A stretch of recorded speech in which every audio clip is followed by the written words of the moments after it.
Good evening, ladies and gentlemen. Welcome to St. Petersburg College Seminole. I'm David Clement, Executive Director of the Institute for Strategic Policy Solutions.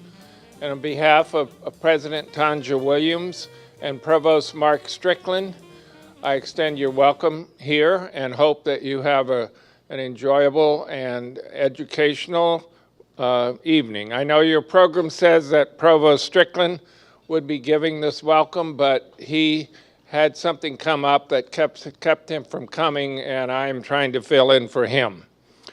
I hope you have or will be soon, for you latecomers, enjoying your dinner as much as I did. Can we recognize our caterer, Nature's Table, for another great meal? And while we're recognizing folks, please thank our media sponsors, Tampa Bay Times and WEDU Television. And I would be remiss if I didn't thank the Seminole Student Government Association for its sponsorship of students to attend this program for free. Thank you, SGA, and I know there are a number of students in the audience tonight, including, I think, a contingent from USF St. Pete. Thank you all for coming. Would the students stand to be recognized and let you know that we appreciate you, please? Come on, students, don't be shy. Don't be shy. Wow, good number. Oh, come on. Come on, you guys. All right, thank you for coming. After all, you are the reason we are here. Tonight's program is presented by the institute that I head. It's based here at the Seminole campus, but it serves all of St. Petersburg College and in fact, all 28 colleges in the Florida college system.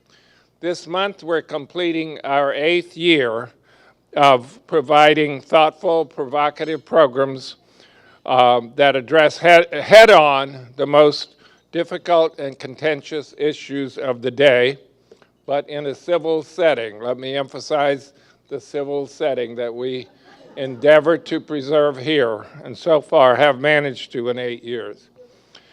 And speaking of contentious and difficult issues, to be honest, I wasn't anxious to take up tonight's topic. And perhaps the size of the crowd indicates why, I don't know. For there's nothing, almost nothing, that I can think of that carries more emotional impact than that tonight's topic does. The Me Too movement is loaded with anger, so much so that it can be hard to have a conversation about it. Then throw in sexual tension, and you have a really difficult situation. It's not easy to get into it. Nevertheless, here we are, and we are going to do just that, get into it. I was encouraged to take this issue up by my board of directors. They suggested we take up the issue not as a he said, she said argument, but as a solution-seeking one, appropriate for our name, Policy Solutions. How can we better understand the issue and find equity for everyone, men included? That is the course we have taken. Knowing the sensitivity of the topic, the board strongly suggested that we have an objective perspective from the person serving as moderator. Not that I couldn't be objective, but they said, why not take advantage of the talent you have right here on the board? And so I went, duh. Of course, we have, as vice chair of the board, a retired circuit court judge with a well-established reputation for being fair and objective. Who better to moderate the discussion of this sensitive topic? So, ladies and gentlemen, please give a warm welcome to the moderator for tonight's program, a man who is honored and respected throughout Pinellas County, the Honorable George Greer.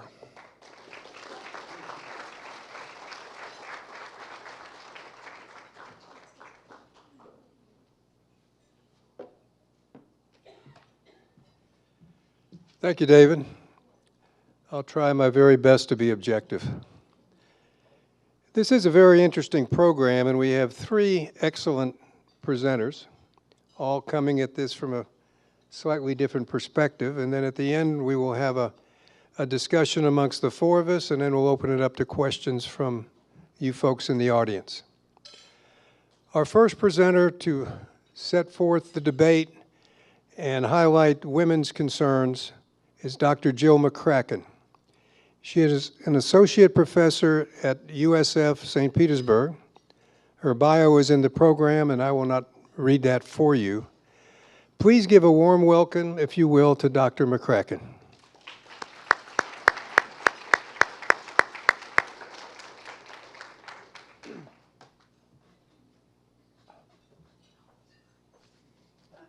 Those are your notes. Yes, I wasn't sure if you were introducing everyone or just me. Thank you. Thank you. No. Hi, everyone. Can you hear me? Okay. Thank you so much for coming out tonight. The food is delicious, by the way, and I'm very appreciative to have this opportunity to talk about an issue that I do feel is incredibly important for our society in general, nationally and internationally. So I'm very, very happy to be here, and I'm very thankful to this organization for sponsoring these discussions. I'm waiting for my first slide because I use my slides. So, all right, so I'm here to talk about Me Too and men. In fact, do I click? Can I click? Yes. Where do I click to? Anywhere. Anywhere. Okay. Great. Perfect. All right, Me Too and men, the case for due process. All right. So I want to start, actually I'm going to go back. I want to start by thinking about Me Too within the context of gender equality. And I use the word fight for gender equality because I do feel like when people are trying to find some kind of equality that they have to fight in many cases, whether it's race, ability, ethnicity. And so we've experienced for a very, very long time, thousands of years I would say, a fight for gender equality. So I want to provide a little bit of context, and because I only have a few minutes to speak, it will be brief and some high points, and I'm only focusing on the US because of the time limitations. So, in 1776, Abigail Adams, in a letter to her husband, founding father John Adams, urged him and the Continental Congress to, quote, "Remember the ladies and be more generous and favorable to them than your ancestors. Do not put such unlimited power into the hands of the husbands. Remember, all men would be tyrants if they could. If particular care and attention is not paid to the ladies, we are determined to foment a rebellion and will not hold ourselves bound by any laws in which we have no voice or representation." Pay less attention to the tyrant statement and more attention to holding ourselves bound by laws in which we do not have a voice. In 1920, almost 200 years later, the ratification of the 19th Amendment to the U.S. Constitution was completed, declaring, quote, "The right of citizens of the United States to vote shall not be denied or abridged by the United States or by any state on account of sex." In 1972, Title IX, actually someone mentioned Nixon at my table tonight. The Title IX of the Education Amendments was signed into law by President Richard Nixon, which states, quote, "No person in the United States shall, on the basis of sex, be excluded from participation in, be denied the benefits of, or be subjected to discrimination under any education program or activity receiving federal financial assistance." In 1973, pioneering tennis champion and social change activist Billie Jean King threatened to boycott the U.S. Open unless women were given equal prize money, a demand that was met, making the U.S. Open the first major tournament of its kind to offer pay equality. As we know, the gender wage gap still exists, and globally women make 24% less than men. In 1981, Sandra Day O'Connor was sworn in by President Ronald Reagan as the first woman to serve on the U.S. Supreme Court. In 2013, the U.S. military removed a ban against women serving in combat positions. And in 2016, Hillary Clinton became the first woman to receive a presidential nomination from a major political party. During her speech at the Democratic National Convention, she said, quote, "Standing here as my mother's daughter and my daughter's mother, I'm so happy this day has come." I want to, again, contextualize the Me Too movement in the fight for gender equality.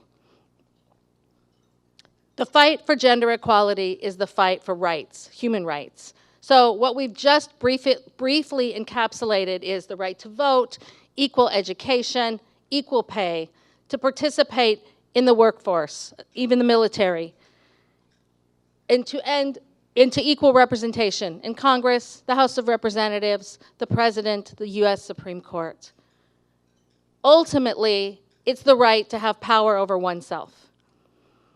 Mary Wollstonecraft wrote in The Vindication of the Rights of Women back in 1792, "I do not wish them, women, to have power over men, but over themselves." And I do believe that the Me Too movement is about just that. So what is the Me Too movement? I was happy to see there was a slide here that talks about the founder, Tarana Burke. She was the founder back in 2006. She actually posted it to MySpace. I want to emphasize that it was a full decade before she posted that she encountered a young girl at a camp who was 13 years old. Her name was Heaven. And she disclosed, well, she identifies her as Heaven. She doesn't state her name when Tarana tells this story. The young girl disclosed to Tarana that she had been sexually violated. And at the time, Tarana didn't know what to do about that. She didn't know what to do with that information. And so she referred the young girl to someone else and said, "Go talk to someone else." She realized that that young woman never returned to that camp. It was a summer camp. It was a full 10 years later, and I think that this is important. It was a full 10 years later that she had been thinking about this and finally posted on MySpace, "Why couldn't I have just said, 'Me too'?" And in those two words, there's an incredible amount of power. There's an incredible amount of empathy and connection, and perhaps even more importantly, or equally as importantly, there is space to hold pain. And that was it, Me Too.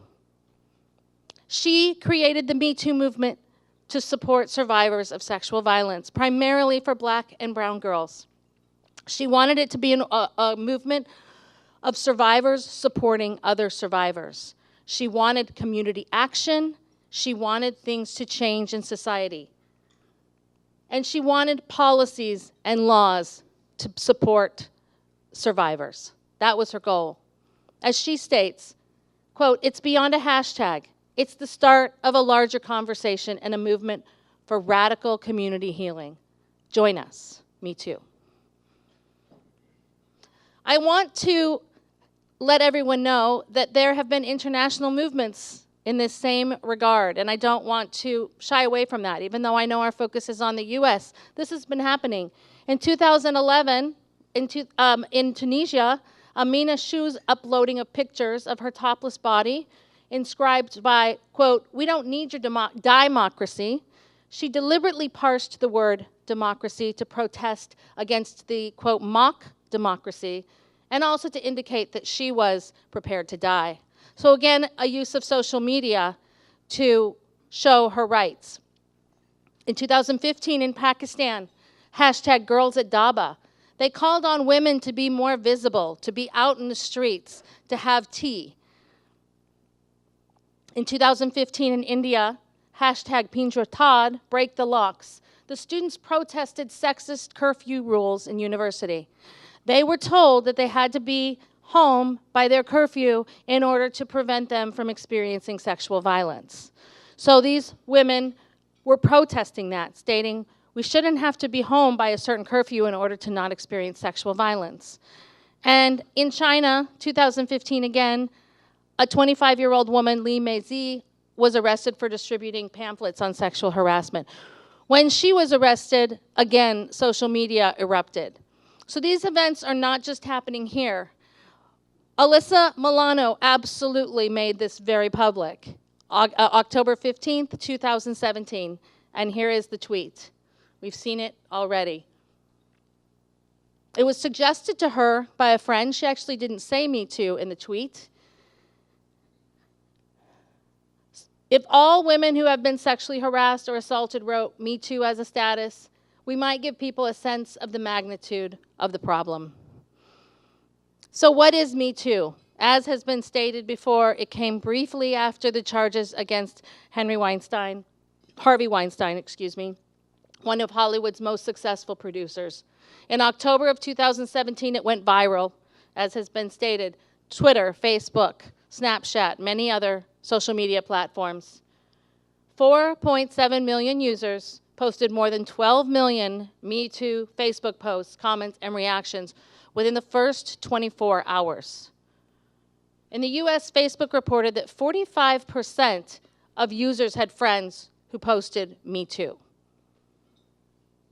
I want to shift gears now, and I want to reflect on Tarana Burke's reflection herself of 10 years and how to address Heaven's disclosure of sexual assault and sexual violence and her not addressing it.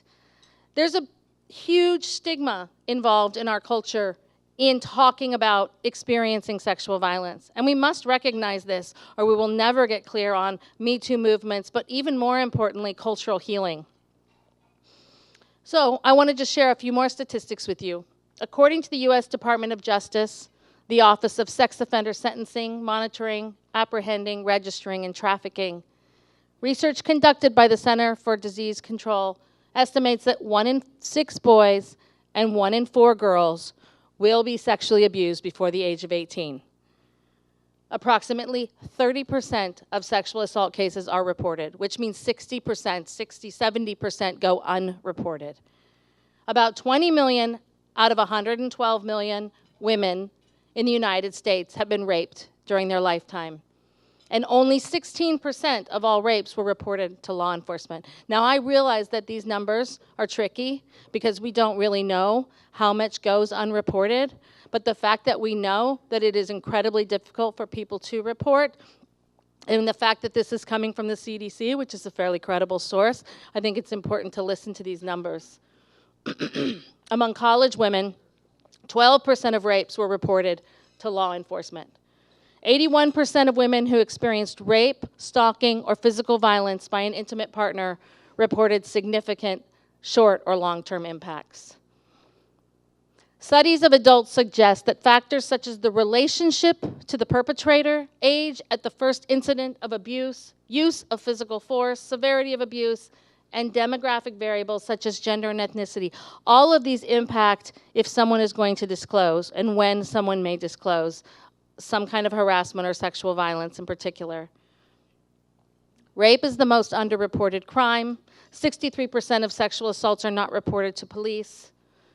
And the prevalence of false reporting is low. This has been emerging more recently, between 2% and 10%. And I share 3 studies here that range from 7.1% to 2.1% of false reports. Tarana Burke, just a short year and a half after it went viral, started to see a movement that became unrecognizable to her. Suddenly, she says, a movement to center survivors of sexual violence is being talked about as a vindictive plot against men. This is a movement about the 1 in 4 girls and the 1 in 6 boys who are sexually abused every year and who carry these wounds into adulthood. The world must focus on the main ingredient that sustains sexual violence, those with power and privilege preying upon others. We reshape that imbalance of power by raising our voices against it in unison, by creating spaces that speak truth to power. We have to re-educate ourselves and our children to understand that power and privilege doesn't always have to destroy and take. It can be used to serve and build. So I would argue that the Me Too movement is an extension of the fight for gender equality. It is the fight for bodily autonomy, subjectivity, and choice. And I want to read something that I prepared in response to all of this. That's basically the culmination of my argument and my statements. As I stated, the Me Too movement is an extension of individuals' rights and women's rights in particular. It's the right to bodily autonomy, subjectivity, and choice. For thousands of years, men have sexually harassed and assaulted women, and in so doing have taken their autonomy, their bodies, their voices, and their right to live in the world as something other than an object of men's attention and desire. The Me Too movement calls attention to what has been taken for granted, for what has been assumed.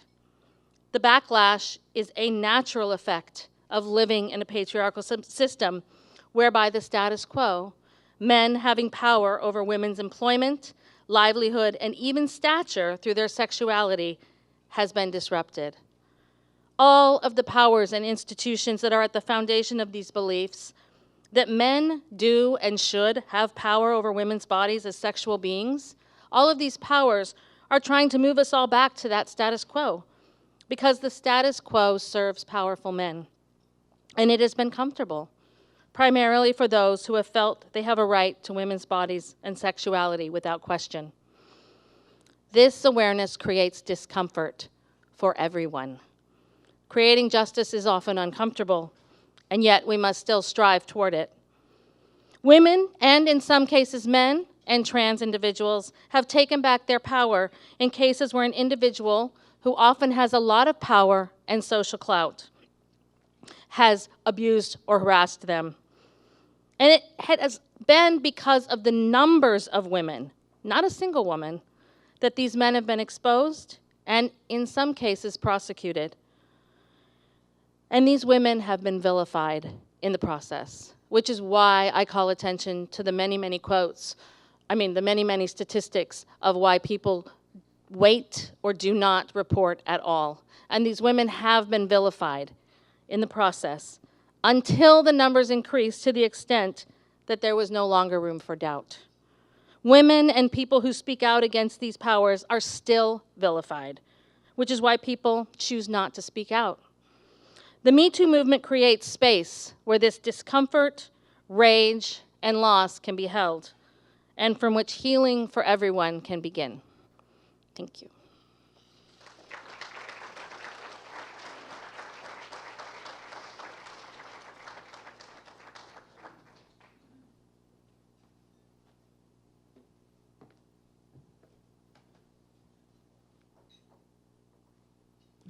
Thank you, Dr. McCracken. You have certainly drawn a very clear picture of the Me Too movement and sexual exploitation. Appreciate that. Our next presenter will come at this with a slightly different viewpoint, that of a male viewpoint and a criminal defense lawyer viewpoint. Dennis DeFlaming is one of the premier criminal defense lawyers of the state of Florida. He served as president of the Florida Criminal Defense Lawyers. His office and home are in Clearwater. He has written extensively not only on this but other subjects.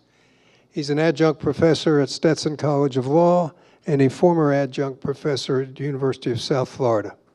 Please give a warm welcome to my good friend Dennis DeFlaming.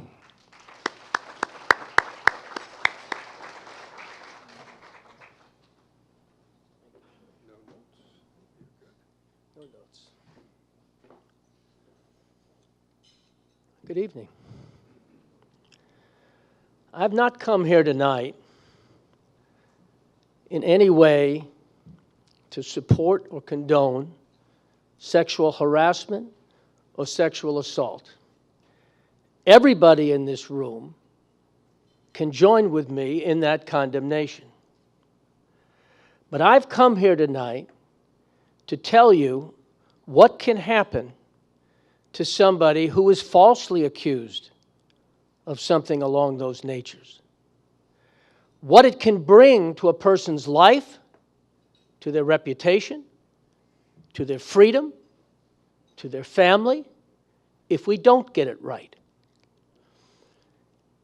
In the turn of the 1900s, there was a lawyer named Clarence Darrow.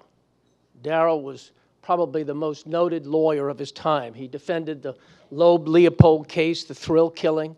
He defended the McNamara brothers in the LA Times building and many other just to name a few. He was a marvelous lawyer. And he was once quoted as having said, "In a society made up of people who are not perfect, crime is to be expected. But the greatest crime of them all, one never to be expected or ever tolerated, is a failure of justice." And that one word, justice, sometimes needs a little bit of discussion, and it needs for us to talk a little bit about what it means. Justice to most of us in society is moral justice, God's justice. What is it? What is the truth? Tell me what the truth is, and I can live with that, and we can go with that, and we can punish if that truth suggests criminal conduct. But justice in our society is provable justice. Can the government bring forth enough evidence that it puts those people, their lives and their freedom and their families and their reputation at issue? Brett Kavanaugh was probably one of the latest ones that we all watched on television as he angrily denied a sexual allegation that occurred, I think it was 40 years ago. Dr. Ford was questioned, and I'll tell you, I was impressed by Dr. Ford. I was. And then I watched him, and I said, well, wait a minute. I'm kind of impressed by his indignancy. Where are we? What is it? Dr. McCracken said that the number of false accusations is 2%. How do we know? How do we know it's 2%? Because those didn't result in a conviction that was overturned? Because somebody didn't come forth and said, I want to tell you now that I've made it up? That doesn't happen in real life, folks. It doesn't. Now, I don't know whether Kavanaugh did it or not. I really don't. But I know this, and what I do for a living, is I want some sort of assurance. Now, if there's an accusation and something happens and there's an outcry and there's DNA and there's a controlled phone call and there's a confession, bring it on, punish them, let's get it on. But I have sometimes of a problem with historical accusations, by historical things that have happened years ago, that the Me Too movement now says, you know, Me Too, that happened to me too 20 years ago when I was in college, 5 years ago, 2 years ago. Well, what do we have to establish that? You have my word. You have my word. And I can tell you this, ladies and gentlemen, in Florida, that's enough. The sexual battery of a woman or a man in Florida, not by a weapon, but by holding them down, carries a 15-year prison sentence. If you get it right, they deserve it. But what if you don't?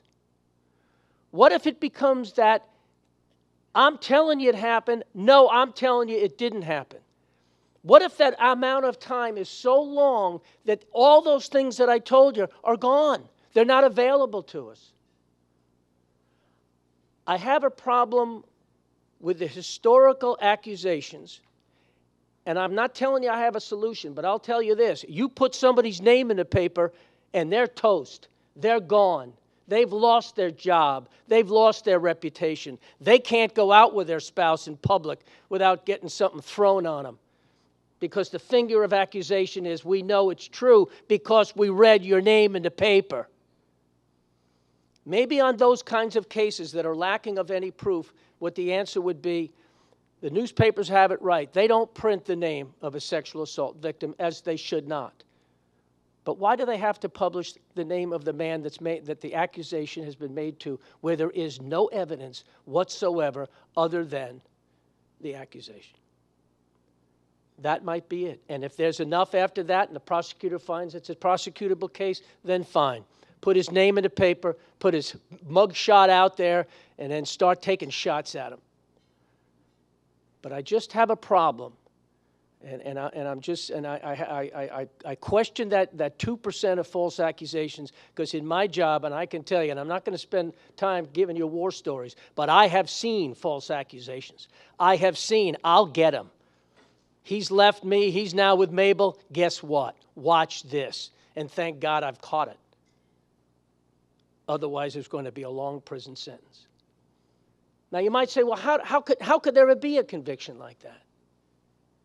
How could there be a conviction without evidence like that? Without the DNA, without the confession, without the videotape, without the fingerprints, without all the things that we're used to? Prove it to me. How can there be a conviction?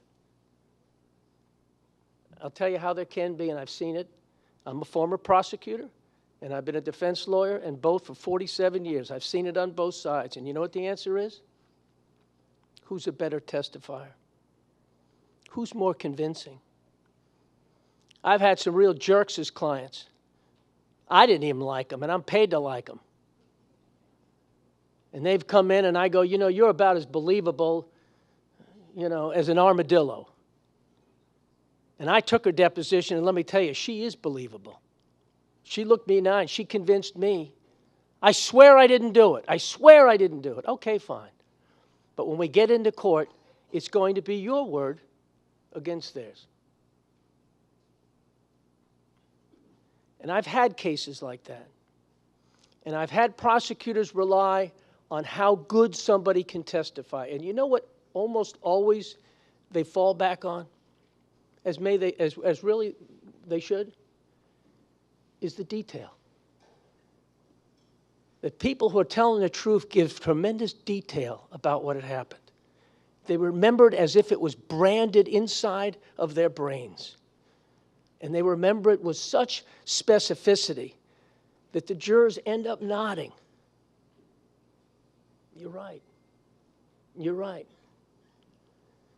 And I had a case like that, where I had a client that took and passed a polygraph. The victim took and failed a polygraph, but that's not coming into evidence. Polygraphs are not admitted into evidence. He didn't testify that well. She testified well, and the prosecutor ultimately gave his closing statement and said, ladies and gentlemen, you can believe her. You can come back with conviction, and you can feel good about it, because the amount of detail of what this done to her in her life. And then it was my turn.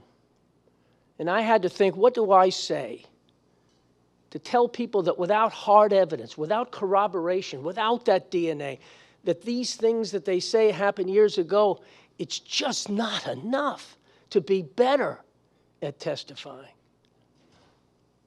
And I'm going to give you 4 minutes of what my closing was. I stood up and I said, ladies and gentlemen of the jury, maybe the prosecutor's right.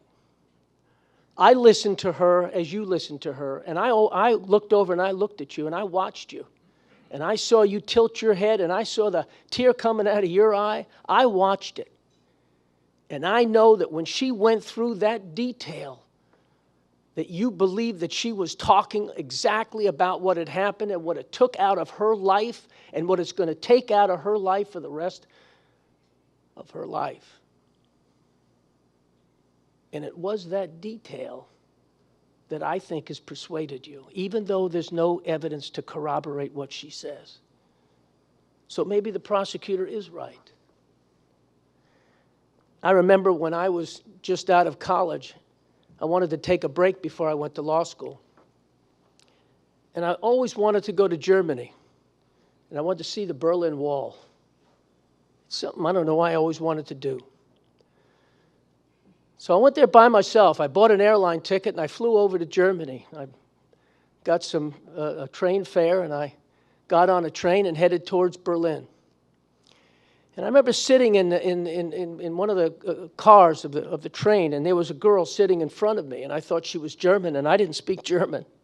So I was quiet for a long time because I couldn't and didn't know what to say, till she dropped something. And she says, "Oh, damn, I hope it didn't break." And I said, "You're American?" And she said, "Yes." So for probably an hour to an hour and a half, we talked. And we just talked back and forth about where she was from in America and where she was going. And she was cute.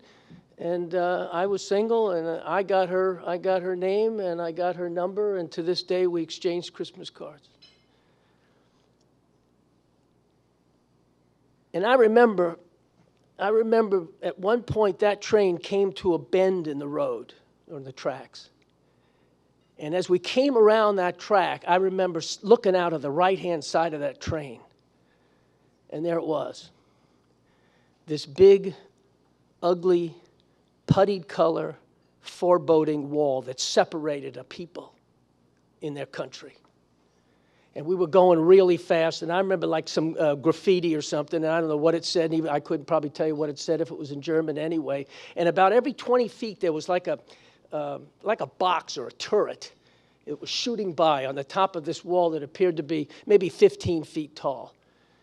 And every once in a while, I would see like a chunk of something out of that wall as we went down. And I took my camera and I took a picture out of the right side of that train. And the reason I remember it is I looked on the left side of that train, and there was a park. It was like a beautiful park, and it had a pond in the middle of it and paths around it. And it had, and I remember this, it had red, white, and blue flowers, and they were kind of in a geometric. The red were in a triangle, the white were in a circle, and the blue were sort of in a square, and it kind of reminded me of the flag. And I remember seeing a couple that was walking, and we were going so fast, and I remember a bench, and there was a couple up by the bench, and a little kid that had maybe 2 or 3 of these helium balloons, and that little kid was holding on to them.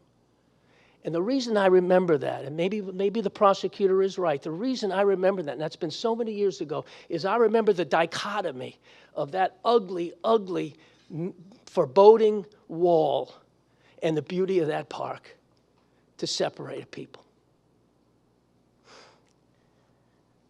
I remember it probably just as powerful as she did. So maybe the prosecutor's right. Maybe with detail comes truth. Or maybe not. You see, ladies and gentlemen, I've never been to Germany. I've never seen the Berlin Wall. I haven't the slightest idea what it looks like. I don't know whether it's a putty color. I don't know its height. I don't know whether it has those turrets that I described. I don't know if it has graffiti on it. I don't even know if a train goes by it. And if it does, whether there's a park that's on the other side of it with the flowers that I described and the people and the benches and all of that. Every single thing I told you is a fabrication. Nothing is true. But you have an obligation. You have an obligation to say to me, show me the airfare that took you to Germany. Show me the train ticket that took you to Berlin. Show me the name of that girl that you said was on that train so I can call her. Show me the picture you took of the Berlin Wall and the picture you took of that park. Prove it to me. Not just by words. Prove it with evidence. Prove it with facts. And if you do, you'll know that you'll be getting it right. Thank you.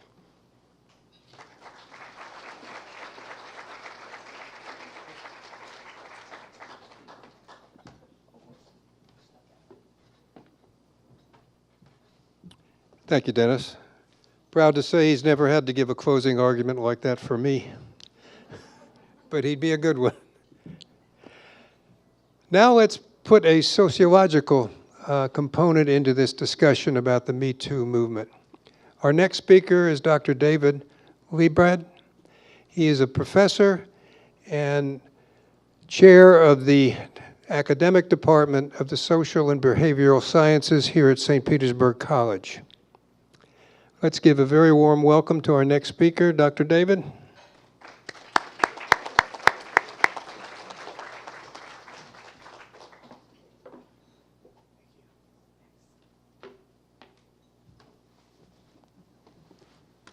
All right, I think I have a few slides. Well, there they are. And you just click anywhere, right? That's right. All right, now I know as professors, we are actually comparing each other's slides. It's not about our presentation, it's about our slides. Well, thank you all for being here. We certainly have had a wonderful opportunity to listen to 2 different perspectives on such a very important issue. And what I hope to be able to add to this conversation is, from that sociological perspective, to be clear about one point from the beginning. I am not standing in front of you here tonight as an advocate. I am not a social advocate. I am not arguing for one side or for the other side. My perspective here is to provide you some insight to contextualize what is the Me Too movement.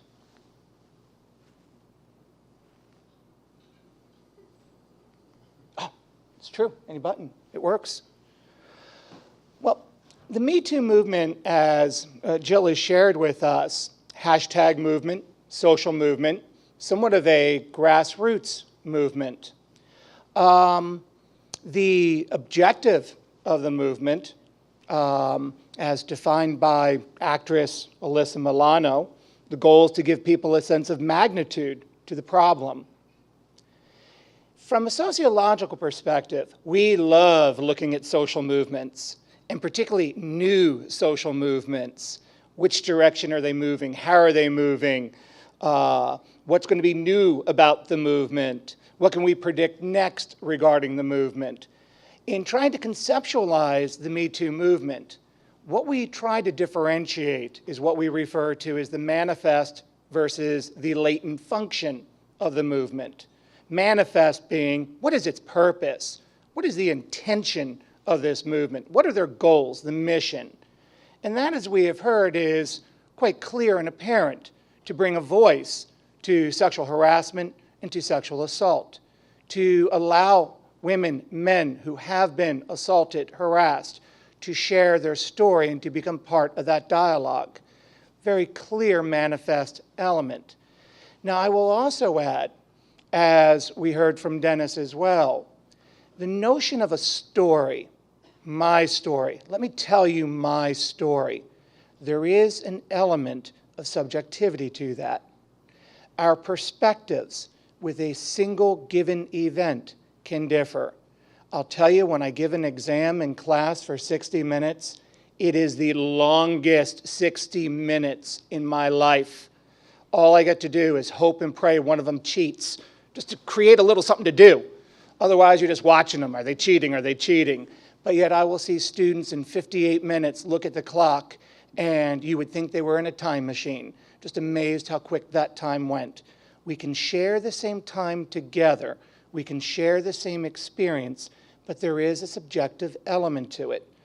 I will argue that as a manifest element of the Me Too movement, there is an element that is subjective concerning the story.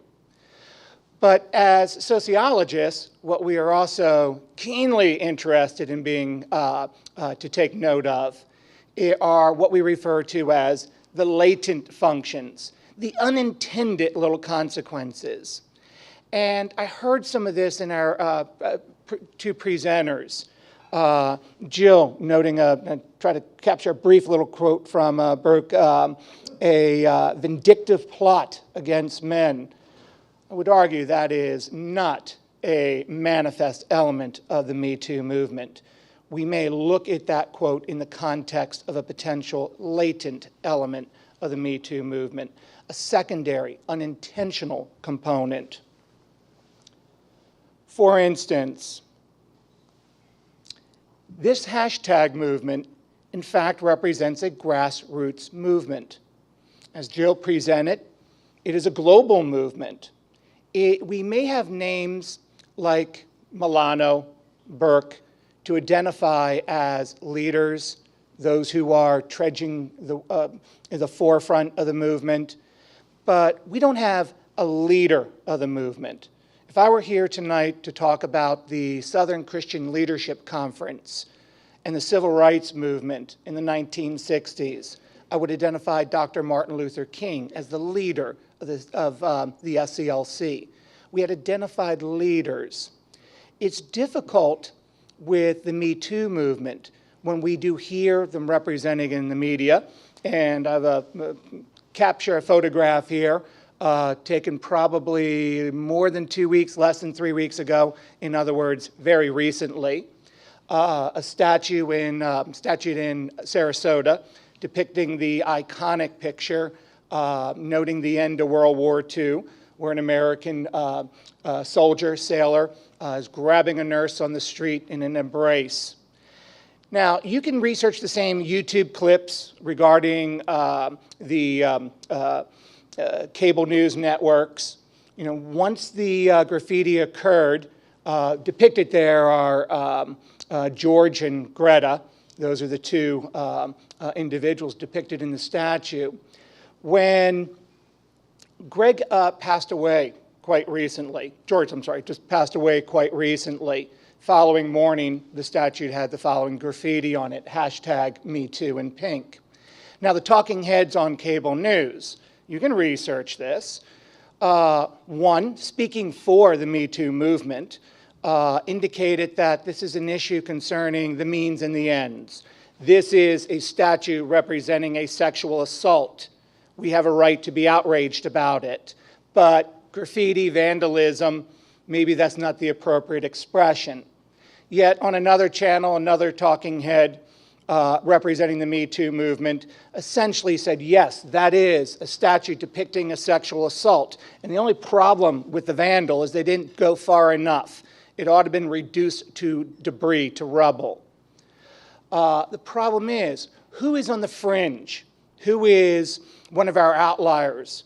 Or who's in the mainstream of the movement? Grassroots movements that don't have clear lines of leadership and authority. It's hard to determine who is really representing the movement, what actions do in fact represent and are embraced by the movement. Use this picture as well to point out the historical revision.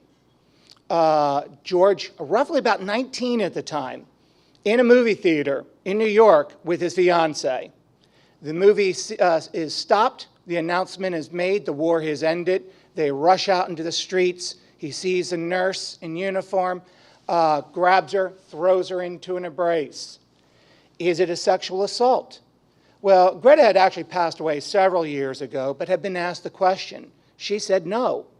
And I quote, she said, it really represented, and I quote, a jubilee moment, not a sexual assault. But are we now reinterpreting this historical event using a contemporary lens rather than the historical perspective of its time to judge the rightness or wrongness of what's depicted in this iconic image? Push this perhaps even one step further, rather than take the historical element out of it. Some of the latent implications of the Me Too movement. What about cultural clash? I could tell you my favorite breakfast haunt is the Rusty Mule. And I order my eggs, and the waitress says, now, honey, you want some grits with them eggs? Honey? I'm not your honey. I'm married. Am I been assaulted? Or are we dealing with a regional terminology? What about those cultures that tend to, as part of their cultural norm, adopt closer stances towards each other with personal space? What about those cultures that just tend to have more of a propensity towards hugging? Who in those particular vignettes need to be re-socialized? When we look at some of the potential latent implications, we don't have robust data on this. I'm not able to find robust data as discussed concerning the Kavanaugh hearings. The Me Too movement has certainly gained tremendous traction. But we do have some data to hedge our bets. Might one of the latent functions of the Me Too movement actually provide fewer professional opportunities for women? According to a very recent USA Today poll, 50% of male managers have reported feeling uncomfortable participating in a common work activity with a woman. Such managers are 3.5 times more hesitant to have a work dinner with a junior level woman than they would a male junior level employee. 5 times more hesitant to travel with a woman as part of a work-related activity. HR departments are now more frequently to establish policies, no hugging, handshakes only. One executive is quoted as saying, "I'm very nervous about hiring a woman. I'd just rather hire a man. It's becoming a risk management conversation." Can we push this further? Could the potentially a latent implication of the Me Too movement be that we may even have fewer opportunities to cultivate consensual romantic relationships, as more HR departments are banning altogether implementing policy to prohibit any type of office romance? It's just too risky concerning potential litigation.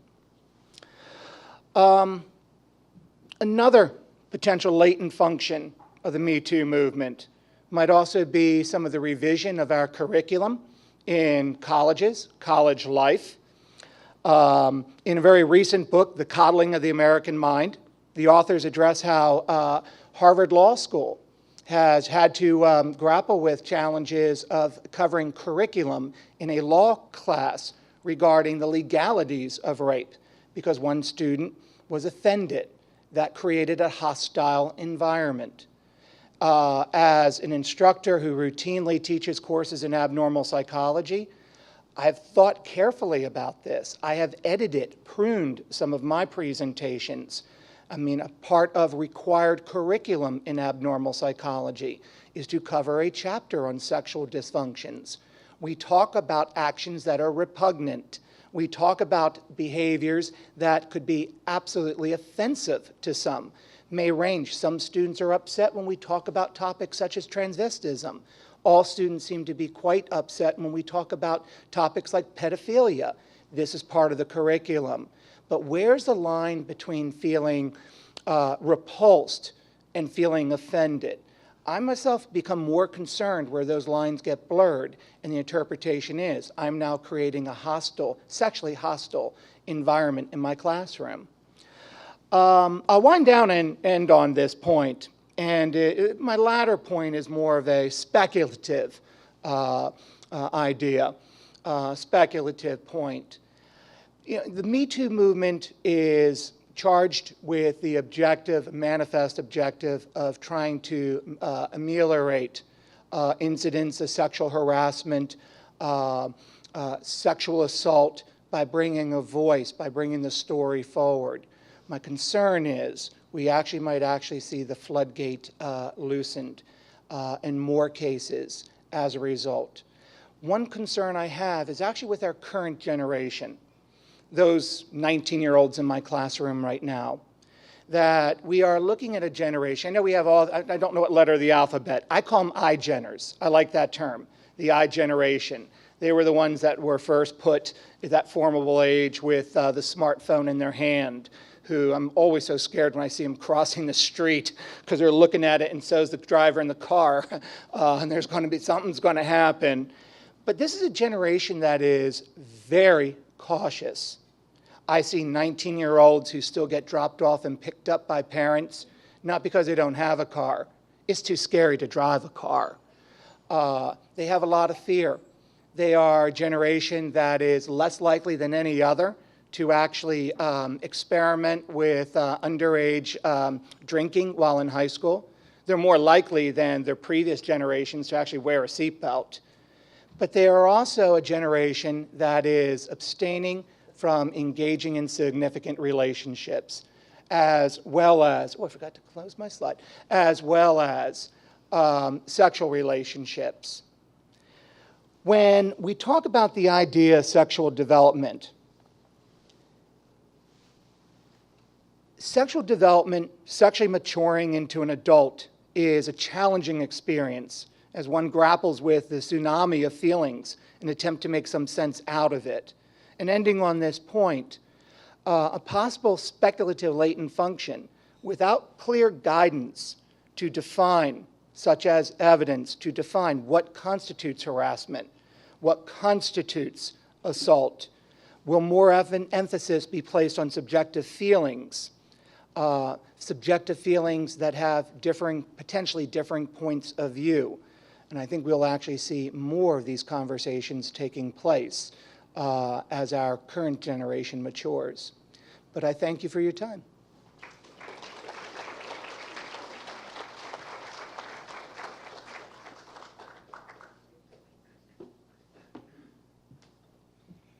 Thank you, Dr. Liebert. I now would like to join the three of you, and we'll discuss and delve into some of the issues that you have brought up in your presentations.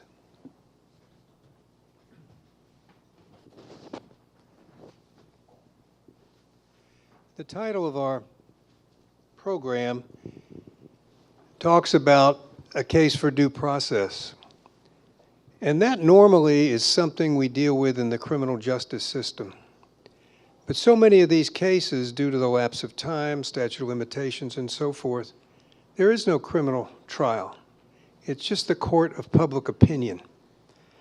So how do we develop due process in the court of public opinion? And Dennis, you brought up the fact if my name's in the newspaper accused of this, I'm toast. Is there any way to build due process into that argument? No. The reason I said no so quickly is once that cat is out of that bag, there's a stigma that comes to it that is very difficult to erase. And if I may, Judge Greer, could I ask the audience, if you have a daughter, raise your hand. Okay. What is your first name? Jim. Okay, I'm not going to pick on you, Jim, but maybe I am. All right. He's bigger than you are, Dennis. I know he's bigger than me. All right, George, you're going to speak for everybody that's got a daughter in here, and your daughter comes home to you. Your daughter now, in your own mind, is 17 years old. Whatever she is now, she's now 17 years old. She comes home, she says, Dad and Mom, I want to let you know that I met the most wonderful man today. Oh, really? 17 years old. I mean, he is just the kindest. He listens. He talks to me.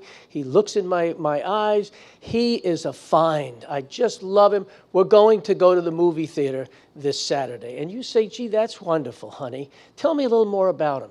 Well, I got to tell you, Dad, that 2 years ago, he was charged with gang rape, but he was cleared.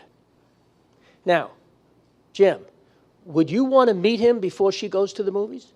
Oh, yes, he would, okay? That's what Jim said, and probably anybody that's got, and even if you don't have a daughter. That's the point I want to make, Judge. When that happens, even though he was cleared, even if he's not the person, he was a mistaken identity, totally innocent, there's going to be that stigma you're going to want to check him out, that he's going to carry, that he has to say for the rest of his life, I need to tell you something, because when you Google me, there's going to be teenager charged with gang rape, and you're going to read about me. I didn't do it. I didn't do it. And that's the kind of thing that once it happens, it's so difficult, particularly in this day of age of the internet. And if it ever makes the newspapers, you heard me say it, you're toast. Of course, we're the last generation to read newspapers, Dennis. So I don't know about that going forward. Dr. McCracken, do you have Yeah, a view? I think that my first question, which I hope you don't answer right now, because I would like to say a little more. My first question is, what's the alternative? If we can't bring charges against people because we're afraid that they may be innocent, someone is bringing charges against someone. Obviously, I'm not talking about the cases where someone is making someone up. I agree with Dr. Liebert that there is subjectivity and things are challenging. I think for me, one of the things that's become apparently clear in this conversation is that there is a difference between the Me Too movement and the issue of due process. And I think that we need to clearly state that those two are very different things. Every person on Facebook who came out and said Me Too was not looking to put someone behind bars. That was not the goal. And there have been many people who actually have come out and have been able to put people behind bars because of evidence. And there have been many people in the Me Too movement who have said all they want is an acknowledgement and an apology. They're not trying to write newspaper articles and destroy people's lives. I agree with you. I think your suggestion is a good one in the sense that we probably should not be writing people's names. Just like I do research with prostitution. People who are arrested for prostitution are regularly put in the newspaper with their faces. This is an arrest. This is not a conviction. So I would say absolutely we should not be including names. You mentioned a lot of the latent things that have come about. And no offense, you said that you were objective. I don't believe anyone's objective, so that's me. And also, I think some research shows that most of the latent things you talked about, at least the examples that you used, were in some ways potentially negative to maybe people aren't going to be in sexual relationships anymore. Maybe people are going to be afraid. Maybe people, and I would say that there are some really incredible latent possibilities from the Me Too movement, that people could actually advocate for comprehensive sexual health education so that they know how to get into relationships and how to engage with consent and how to talk about their needs. And I would say that there are latent examples of people being careful, not being afraid to hire women, which I find very problematic, but to say, I absolutely do need to watch what I say and how I act, because it is no longer an old boys club. We know this even from 20 to 30 years ago, that people act differently than they do today. And I think that is an incredibly positive, latent effect of the Me Too. It's not putting anyone's name in the paper or putting them behind bars. It's saying, look, women are not going to tolerate this kind of sexist, sexualizing behavior anymore. And men and women, anyone who is going to create, men and women, anyone who is going to create a sexualized environment, especially in an employment arena or a classroom or wherever, we all need to be on guard about that and say, no, that is not okay. So, did I answer your question? Doctor, you brought up the fact like male supervisors are 5 times less likely to want to travel, and HR is much less likely to want to hire women. My question is that being discriminatory, or is that just being fearful? Again, the data that I've looked at is not robust data. And we're talking about newspaper polls, and we're talking about, really the aftermath of the Kavanaugh hearing. I think it's protective. I can speak to conversations around the coffee pot at work, the importance, leave all the doors open, don't close doors when you're talking to students, perhaps excessive steps to ensure that nothing could be misinterpreted. The concern is the misinterpretation. I would never tolerate, as a department chair, knowing that one of my faculty was creating, a sexually hostile environment, starting the class off with inappropriate jokes, and so forth. But I'm concerned that if I have to cover curriculum that deals with very explicit sexual natures, because that is the curriculum, how can you be a lawyer and not understand the law as it relates to sexual assault and rape? How can you be a psychotherapist treating a sexual dysfunction and not understand mechanically what is occurring with the couple? We have to have frank conversations in particular classes. My concern is the misinterpretation, that with Title IX we provide too much, where we allow the victim to define too much for herself or himself what constitutes that hostile environment. In, I think his name's Sykes, his book, Fail You, he speaks of a student at Oregon State University. Security showed up to the dorm, undergraduate student, and he was immediately escorted. He was evicted out of his dorm room because a female student in the dorm argued that his presence created a hostile sexual environment. He's evicted because he reminded her of somebody who had sexually assaulted her. She knew it wasn't him, but he kind of looked like that guy. And it was upsetting to her to have him on the in the dorm. So he's gone. I'm concerned where we allow the subjectivity, my definition. I'm concerned that maybe I'm giving away too much. Every morning I leave for work. I've always, in 26 years of marriage, left first, give my wife a kiss, tell her I love her, off I go. Had some work done on my Jeep. My wife was dropping me off at my office. We pull up to where the building is. I'm in the passenger seat. I reach over, I give her a kiss, I tell her I love her. She looks at me and she says, she's a lawyer, "You know you just committed a sexual assault. You're on a state campus, Title IX. I did not give my informed consent." Those are my concerns. I hope you're not concerned that your wife really thinks you committed an offense. I think No, she's it a was a lawyer and joke, she's smart, but- and she made a joke, right? Yes. So, But can that occur? as a Where's a professor, misinterpretation? I hear what you're saying. As a professor, I used to teach at the University of Arizona when I was a grad student, and we actually were required to put on our syllabi that you, as students, you need to be prepared that some of the information you may see, I feel like we're not even looking at these people over here, some of the people or some of the concepts that you may encounter in my class may be offensive. We had to put that on the top. As a liberal arts educator, no offense, and I hope I don't offend you all, I want a lot of things that you encounter in the classroom to be offensive. Because if you're coming at it from a narrow perspective, that doesn't mean sexually offensive. We were talking about race, ethnicity, sexuality. I'm a gender and sexuality studies professor. I teach classes on prostitution and trafficking in the sex industry. If these aren't topics that can make people uncomfortable, they absolutely are. Our job as educators is to prepare our students for what is curriculum and what is not curriculum.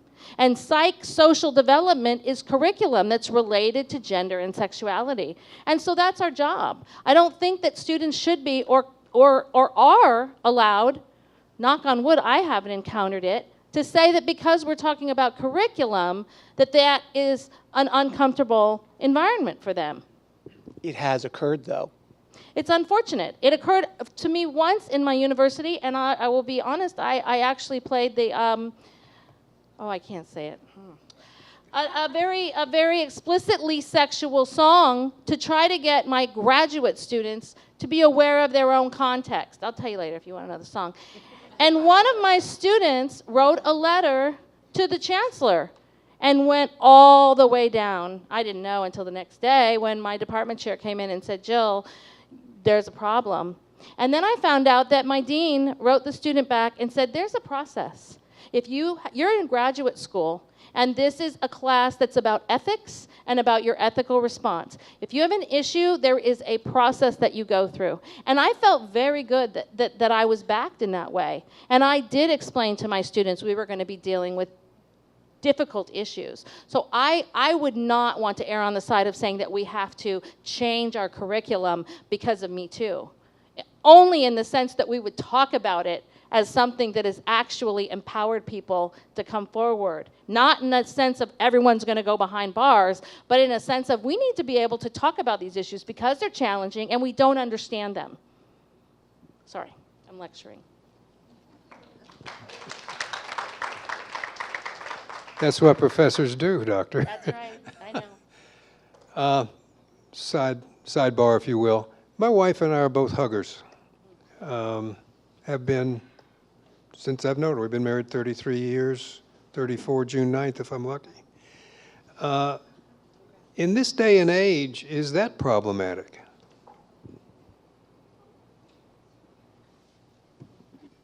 I'm French. I am a hugger too. And I'm also, if I may, I sometimes do this when I talk to somebody, a woman.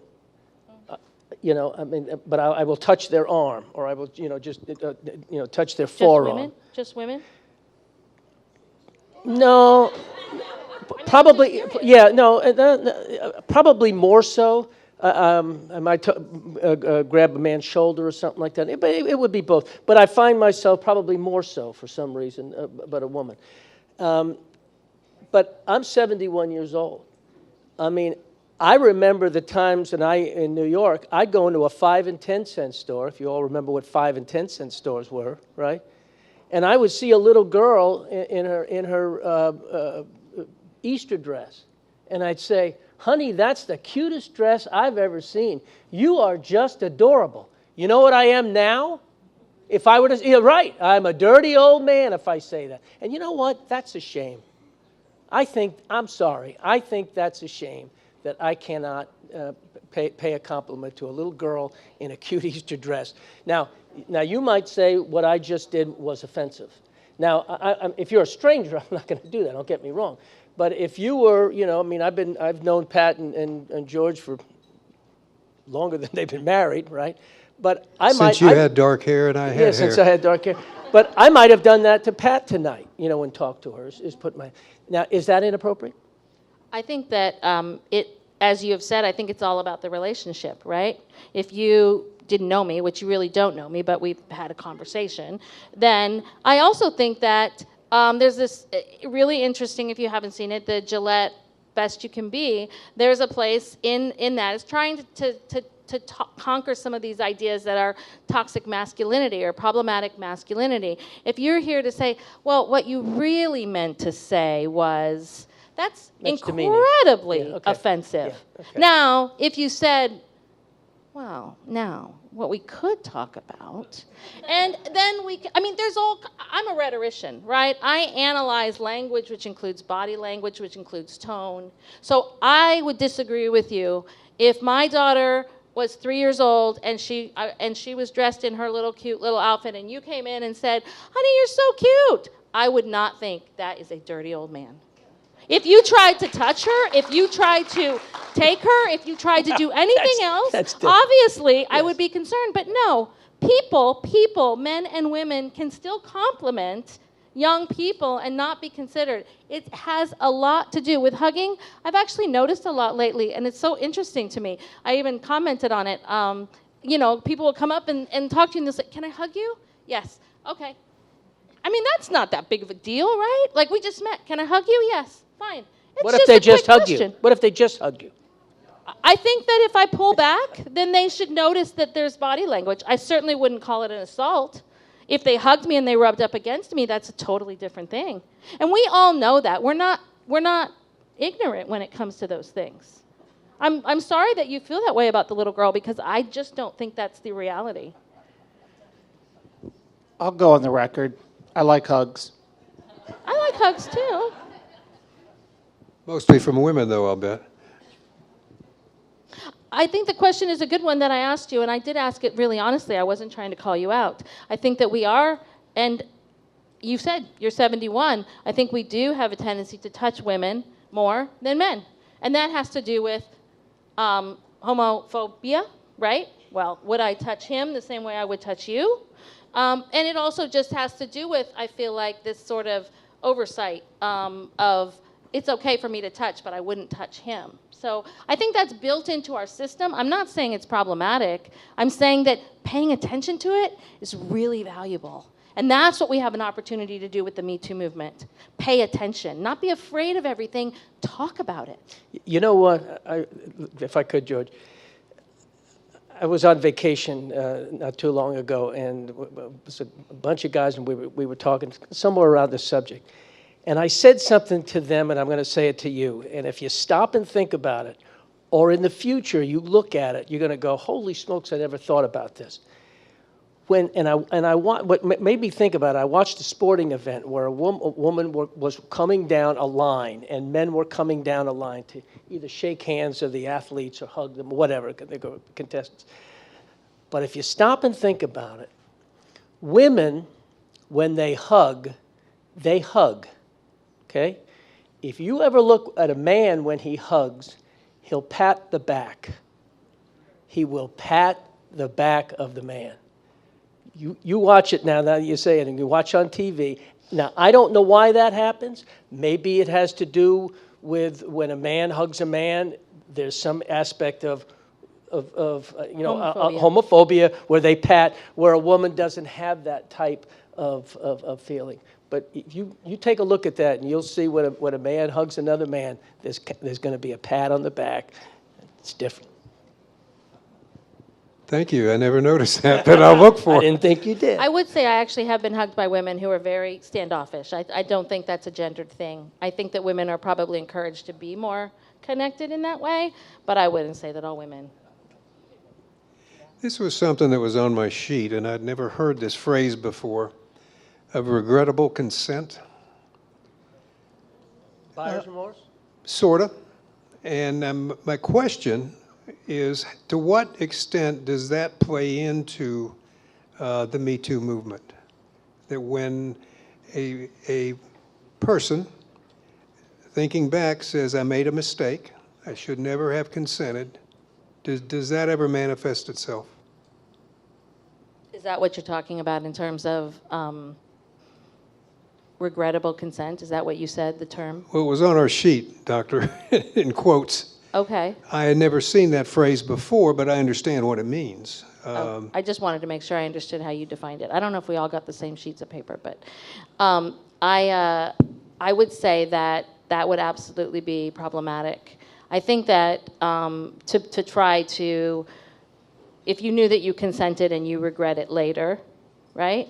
And to try to turn that into an assault is a problem. But what I think is more important, and I advocate again and again, legislatively and otherwise, for comprehensive sexual education, age-appropriate comprehensive sexual education. If I'm in a situation where I feel pressured into consent and I don't feel comfortable saying no, then that's a problem. And so what happens then? I feel pressured. Have I been drinking? Am I inebriated? All of these different things. Not to cause blame, not to place blame, but to say, are you in a situation where you need to be? And are you comfortable communicating your boundaries? Do you even know what your boundaries are? If our kids, if ourselves, I know my boundaries. And if you cross my boundaries sexually, you probably know, you would know. There would be no regrettable consent. And if there was regrettable consent, I would know that I consented. And I may regret it and say, man, why did I do that? But I consented. So I think we need to talk a lot more about what does consent look like, and especially, no offense for our men and our young men, don't try to push it. Young women too, don't try to push it. That's not actively engaged consent. So I don't know if I answered your question or not, but I don't. Add on to Jill's comments, regrettable consent. In the age of Instagram and Twitter, how quickly consent, once the story starts moving around the high school, the campus, one may start to cultivate regrettable consent. I think that needs to be added to, not in lieu of, but added to the dialogue that we've heard. You've spoken a lot, Doctor, about sex education, age appropriate. How likely do you think that is? Well, there's actually 2 bills right now that are going up in the Senate on comprehensive sex ed. I advocate for it a lot. I'm a sexuality educator, and I advocate it from kindergarten on, age appropriate, which is about body parts and no-go tell and things like that. So how prominent is it? I would hope that in the age of Me Too, a latent effect of Me Too is that we would think a lot more about how are we educating our children to keep them safe. In an age where we're very concerned about trafficking in the sex industry, how are we educating our children about the relationships that they engage in, and how are we keeping them safe? And that, in my mind, does not come through abstinence-only education. It comes from comprehensive sexual education. Well, the concern I would have is that we seem to be cutting public education funding. And the thought of opening up new areas that we desperately need, I totally concur with what you're saying, it would almost seem to be less likely than more likely. Well, there's actually 2 bills right now in the Senate, that are actually anti-trafficking bills that are also tied with abstinence-only education. So those bills are still going forward. And anti-trafficking education, I do research. I'm an expert in trafficking in the sex industry.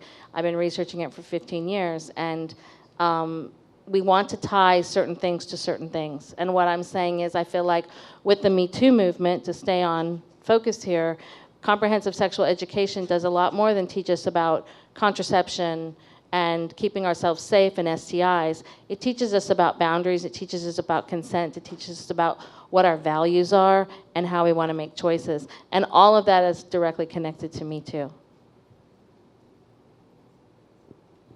Come on, guys. Pitch in. Well, this may be off the subject, but I'd like to ask Jill this, whether or not the Me Too movement has created, at times, almost a chilling effect about what you can and can't say. I mean, I envision the water cooler in the big firm, and everybody's around, and the new girl comes walking up, and the guys are around the water cooler, and she's got on an attractive dress, and she really looks nice that day. Do you say anything? Do you say nice dress? Do you say like the color? Or is there a part of that water cooler time that has to go? Well, I would ask, so Julie walks up in the nice dress, right? John walks up in the nice suit. Do we comment on John's suit? John looks particularly nice today. Does that part of the water cooler discussion have to go? You're saying good for the goose, good for the gander? No, I'm saying that I think that historically it's been typically men do not comment on the dress of other men. They typically don't say, I really like your tie. Maybe they do. I don't know, but I don't think so. I do actually really like your tie. But I don't think that they comment, you have a really nice suit today. I like those shoes. But it is fair game in general, historically, for men to comment on women's attire, right? And I think that is a problem. I don't think everyone should be scared of everything. Did you get a new dress? Oh, my wife just found a dress and blah, blah, it looks like that. Whatever. What if the woman speaks first and says, hey, John, nice suit. Boy, does that ever fit well on you? That's a problem. That's a a problem? significant problem. Okay. Absolutely. Yeah, you're right. George, we think I thought it was 7:45. that's but, right. Okay. It's about 20 till. But Jim, as big as he is, can call the shots tonight. Of course. I would like to participate in this. All right, sir. I was a police administration. Time out. Time out. Get a microphone. Okay. We're recording this. These are questions. Jacqueline and Sharon will be on either sides of the room with microphones. So if you would either wait for them to get to you or go to them. Please ask a question. Don't give a narrative, and direct it to one of the three speakers this evening, and we'll go as long as we can. Jim. Harrington. What I see happening is the whole needs of human beings being eliminated, and we're just talking about a process. I grew up around farm families, big farm families, and I see a lot of families today where there's 2 girls in a family, 2 boys in another family, and men and women, girls and boys, don't learn how to get along with each other before they end up in a college situation. But there was when you had a community, you were kind of observed and you were kind of reined in by that community. And the thing I wanted to share is that all of us are affected by sexual assault or inappropriate sexual innuendos and things, because that damages the relationships that we have ultimately when we want to be with somebody. So I would really like to see more of things like, every human being needs hugs in order, women especially, to create oxytocin, which is a feel-good drug. Human beings need to have that connection. And like I'm hearing is there's so much on law rules, guidelines. I think we have to get back to some common sense. Does anybody have any observation on that? Well, I'll jump in. I mean, some of the data, and again, not empirically validated data, I think those numbers tend to speak towards concern. The sense that that data did not represent perpetrators, but honest men who do not have any intention of behaving inappropriately, but are concerned. A supervisor more likely is of a different generational background, and there's always concern that even small little jokes, I'll make references, about the flux capacitor in a psychology class. Nobody under 30 laughs because they never saw the movie. You never saw the movie, not in the big theater. But we're concerned that I may make a reference that could be clearly misinterpreted, but it's kind of my age group, and it's not offensive. I think there's a sense of concern. We don't want to say the wrong thing. We don't want to do the wrong thing.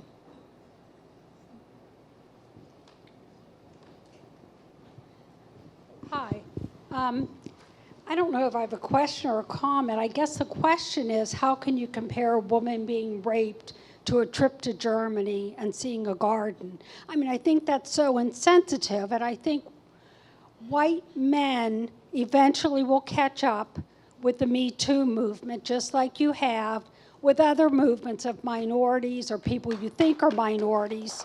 And I think also, as long as you're living, you can keep changing and learning and changing what you think. Who hugs a stranger first thing, especially in the workplace? I hope you're not trying to hug people. But I don't understand where you're coming from as a woman.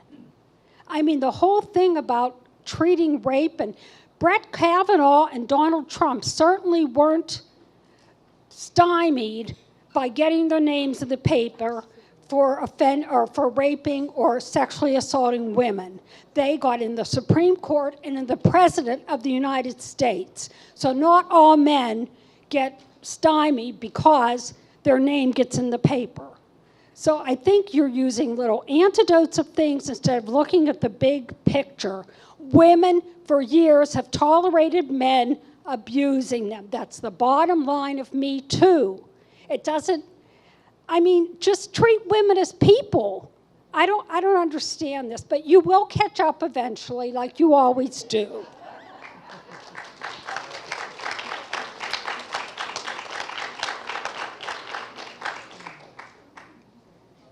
I think I can speak for everybody when we say we appreciate the provocative conversation you've all had, and it's been enlightening for all of us.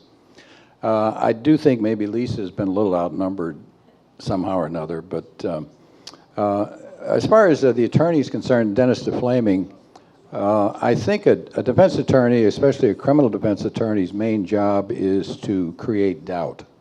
And I think your narrative about traveling to Germany and so forth was successful. I think it did create doubt about the whole issue. But in the case of a man, I think we also can all agree that if a man is falsely convicted of assault or any other crime, then that's an issue that Judge Greer can look at, and I'm sure he'll solve it in the justice system. In the Kavanaugh case, for every man, in my opinion, and maybe Lisa can speak to this, for every man who's falsely accused, and let's just say, for example, that Kavanaugh was falsely accused, there's probably 100 women who have been assaulted or harassed who are not listened to.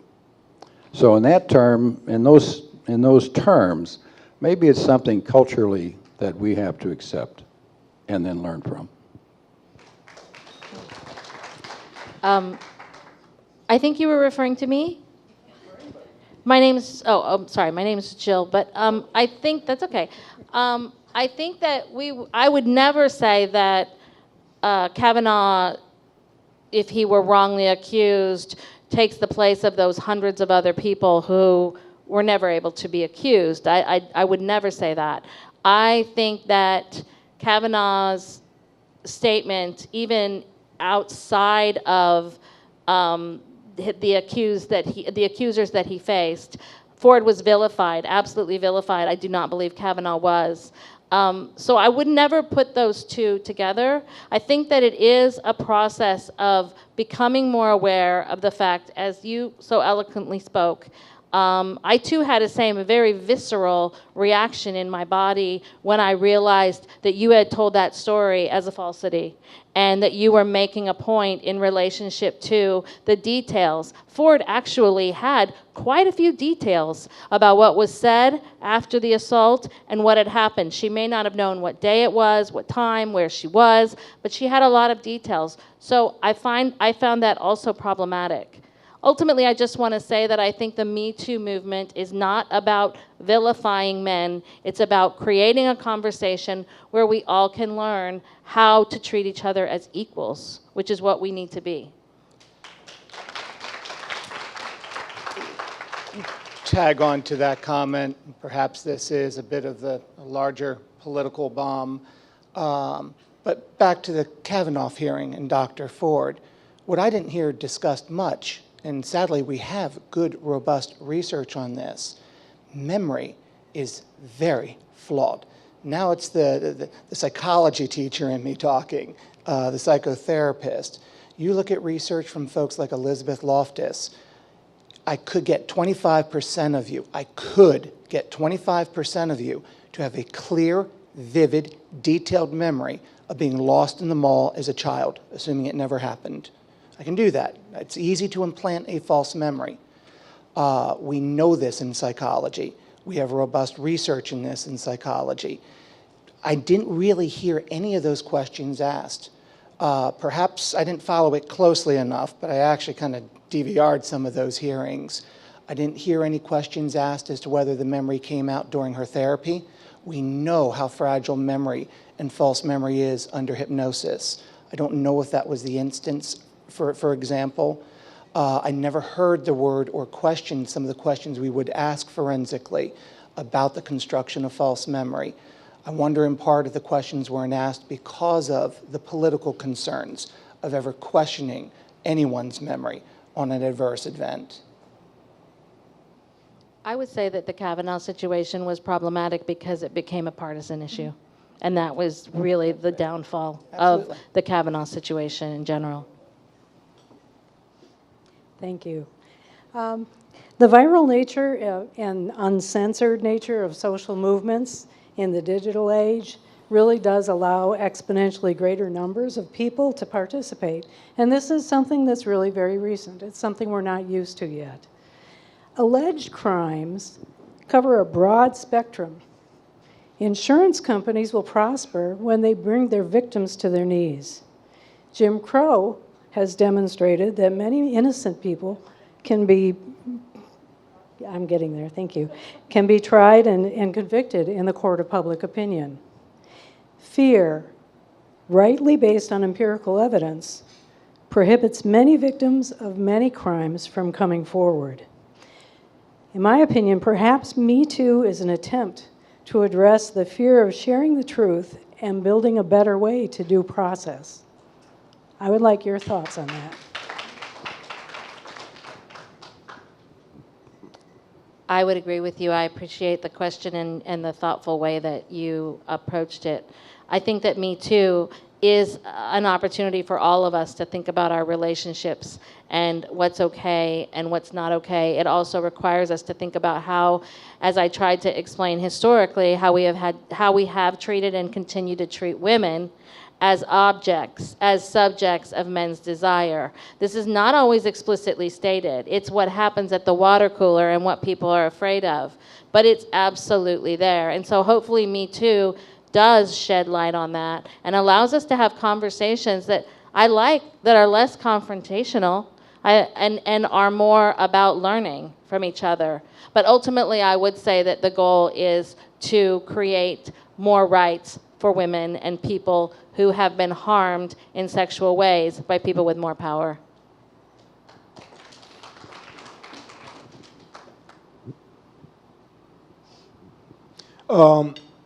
My question and a quick comment has a lot to do with the latest comments here. The But there are a number of things that I saw right off, even when I saw the flyer for this forum, is that the country is almost half black and brown, but still we have a panel of people who are white who are defining these issues, and that's a real problem. Another thing is I really see the Him Too movement really as a kind of false narrative response to Me Too, especially in that it really relates a very trivial demeaning of the privilege of white men to severe suppression and sexual exploitation of other parts of the society. And I think that it's a real false narrative, and it really tries to place a slight denting of the privileges of white men on par with 400 years of exploitation and oppression, objectification of women.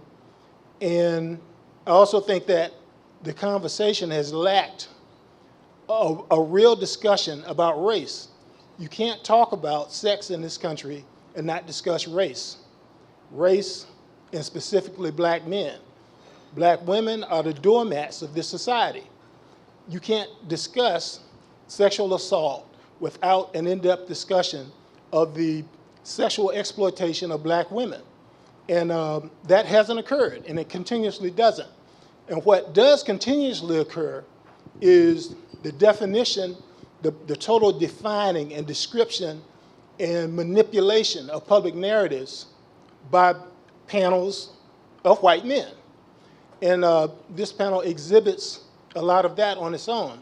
I actually have a lot more comments that I'd like to make, but I took the trouble to write them down. So if anybody would like to get them, I'd be glad to give you a copy of them. My question for the panel is, how do you see rectifying the elevation of these false narratives like Him Too, and really developing a narrative which I think was started by Me Too, because I think men can go on Me Too and do the same thing that women do. It's about sexual assault and the inequities in relation to sexual relations in the society, and I think that men have just as much right to go on Me Too and place their stories like anyone else.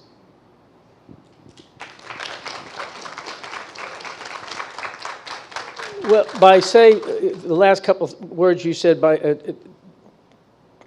to present their stories like everyone else, do you mean as having been sexually harassed and sexually assaulted, or do you mean their stories about falsely being accused of sexual assault? Which? Both. Okay.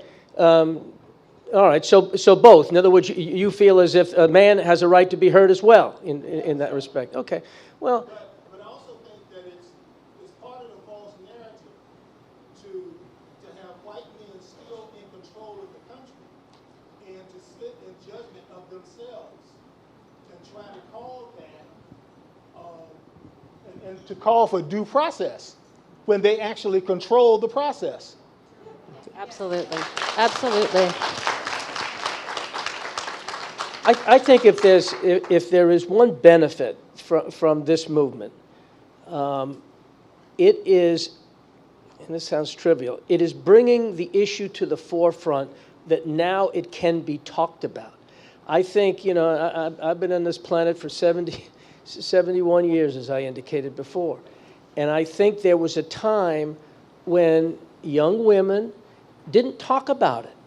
They didn't feel as if if it's something that they should be talking about, and so they didn't. And I think that now the movement is basically saying you can and you should and you have a right to.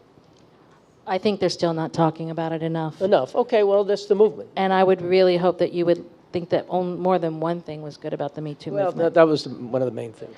I really appreciate, sir, what you said, and I also noticed the very whiteness of this panel, and I think that that is challenging and problematic in many ways.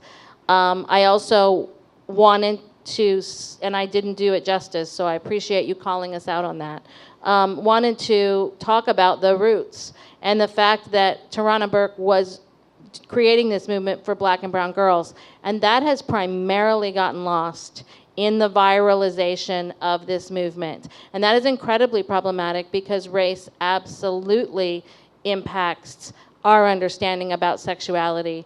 In my work with people who engage in prostitution or who may not be engaging in prostitution, women of color are disproportionately affected in horrific ways than white girls who have more of the we want to save them complex. And so I think that you're right, that it all connects.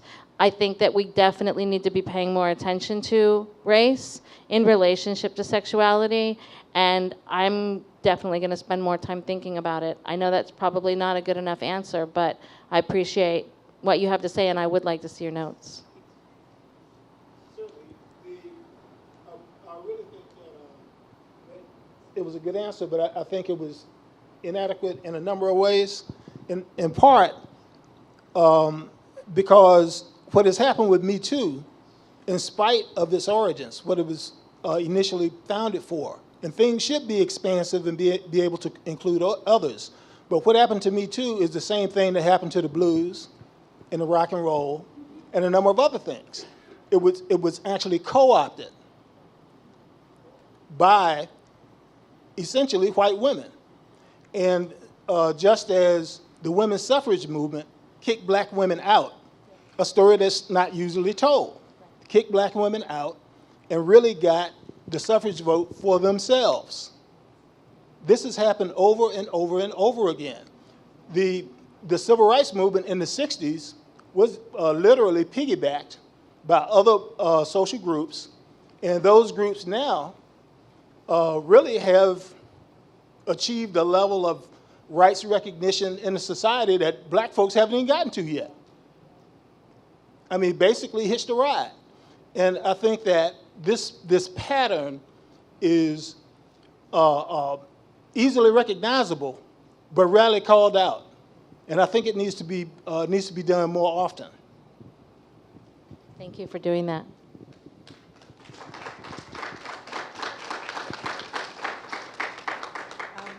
I have more of a kind of a legal kind of question. My thought would be that kind of comparing the situation with the Catholic Church and all the sexual issues that have come forward with that. There are some states that I have read about that are starting to change the laws on the statute of limitations. I don't know if it was New York. They're usually most progressive, of changing it to the age of 55. You have from whenever to that age. And I'm wondering if the Me Too movement should not also start advocating changes to the limitations for people, men or women, to come forward at later dates, because when they're children or even college students, somebody said, you mentioned the reason they don't talk about it, nobody was listening, and you couldn't do anything about it. And so perhaps with that in mind, and to put some power behind it, to make some changes to the laws, and maybe as a previous judge, you might have some thoughts to that, but I think that might be an awful good goal for the change.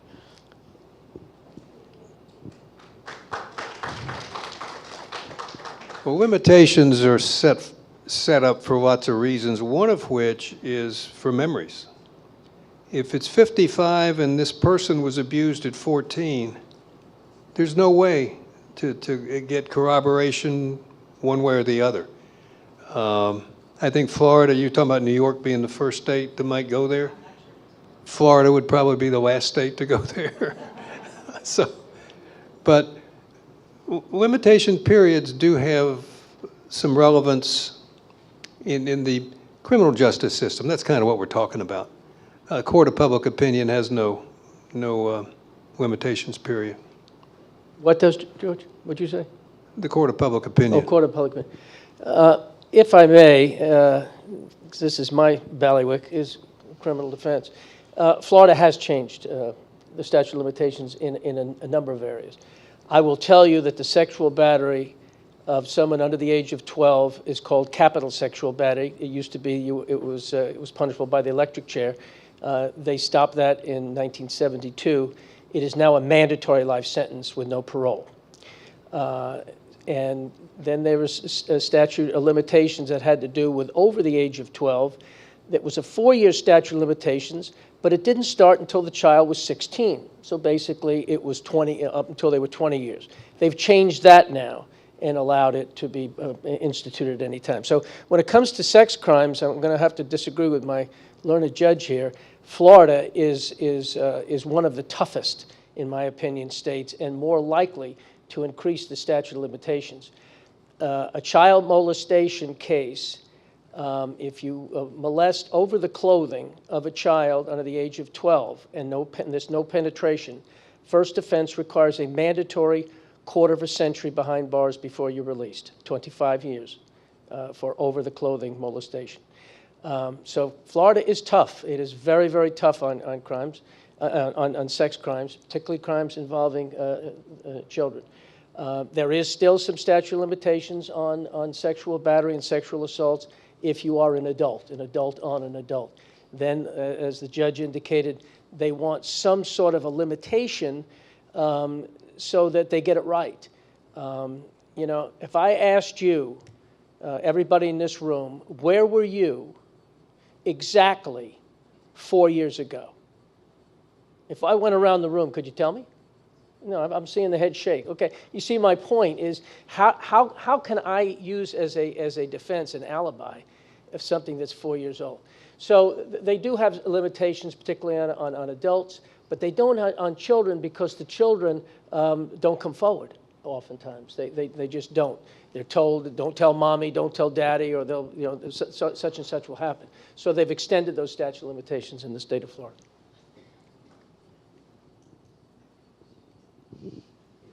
Thank you. Good evening, everybody. I do have a question, but I do want to preface it by saying I had the good fortune of seeing The Color Purple on Broadway. And I loved it so much I went to see it twice. Towards the end, Celie sings a song, I'm Here. I'm Here. She talks about, she didn't focus on what she didn't have and what she lost. She focused on what she had. She says, I've got my sister, my children, my house, my chair, my eyes, my hands. I'm beautiful and I'm here. I'm here. And so what I want to say before my question is, we're here. We women, we're here. The men are here. But the women, we're here and we realize that we're here and we have a voice and that we can speak. And as a social worker, as an advocate, I feel that until every last woman who feels that she did not get justice for any kind of abuse she experienced, I feel like her voice needs to be heard, and we can have the conversations here about the judicial and the sociological and the cultural inconveniences or unintended consequences. We can have the conversation, but until every last woman who feels that she, but until every last woman receives justice for what she feels that she went through, then I think we should, you know, Me Too should continue. So with that, what is the solution? Is there a policy solution? You know, is there an education campaign, an education awareness campaign that needs to happen? I like what the attorney said about not publishing the names, not publishing the names, because that is Jussie Smollett. There was a press conference today that said his record is going to be sealed. I don't think so. The whole country knows that he's, you know, that he was accused of this, even though all the charges have been dropped. And so, you know, what is the policy solution? I guess that would be my question. What is the policy? New Zealand recently said they're not going to say the name of the person who shot up those people. And that, you know, that's another option. Anyway, thanks for letting me ramble. Sure, let me jump in for a second. What is your name? Sharon, thank you for the question. I appreciate your comment. You pointed out something I think vitally important and also missing thus far in our dialogue. These are not necessarily the same, but also discrete conversations. Women, men, anybody who has been sexually victimized, concerning the psychological aspects, the mental health, the healing. That is a conversation, a vital conversation. That conversation does not have to necessitate. It always is part of the judicial system. Healing can occur outside of the judicial system as well. So I really appreciate that you made that comment. Not to be trite, but I do think having very open and honest discussion. The opinions and comments have ranged quite broadly here this evening. And yet, I don't think anybody feels like they need to run to the car afterwards. I think we've had an extremely civil dialogue, but yet at points in time, our opinions, we are clearly aware, differ from one another. And we begin to listen to the other. And I think it is this sort of open dialogue. I appreciate as well the statement "I'm here," and it resonates with me as well with the Me Too.